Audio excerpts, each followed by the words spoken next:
மாமா, நான் ஆஃபீஸுக்கு போயிட்டு வரேன் மாமா. ஏப்பா கபிலா, சாப்பிட்டு போலாம்லப்பா. மாமா, கம்பெனியில் ஆடிட்டிங் ஒர்க் போயிட்டுருக்கு, அதனால் நான் சீக்கிரம் போய்தான் ஆகணும். சரிப்பா, போகும்போது அந்த ஹோட்டலில் லைட்டாக சாப்பிட்டு போப்பா.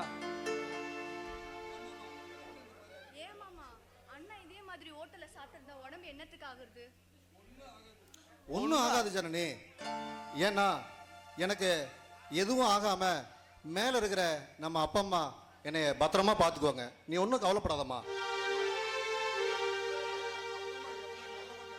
அப்பா அம்மா எவ்வளோ நல்லவங்க, அவங்களுக்கே இந்த முடிவு. அதுதாம்மா விதியோட முடிவுங்கிறது. காசிக்கு போனவங்க அம்மா ஆத்துல அடிச்சுட்டு போயிடுச்சு, அதை காப்பாற்ற போன அவங்க அப்பாவோ அது ஆத்தோடய போயிட்டாரு. யார சொல்லி என்னம்மா பண்றது? மாமா, நல்லவங்க கடவுள் பக்கம் எப்பவுமே இருப்பாங்க. அதனால தான் என்னமோ அப்பாவையும் அம்மாவையும் கடவுள் சீக்கிரமாக கூட்டிகிட்டு போயிட்டாரு.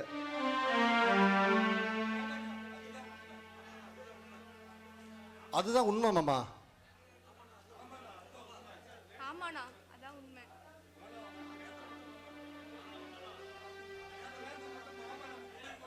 அந்த நேரத்தில் மட்டும் நம்ம மாமா ஹெல்ப் பண்ணியிருந்தா எவ்வளோ நல்லா இருந்திருக்கும்.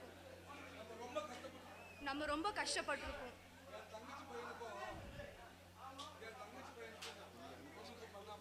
என்னோட தங்கச்சி பையனுக்கும் பொண்ணுக்கும் பண்ணாம யாருக்குமா நான் பண்ண போறேன்?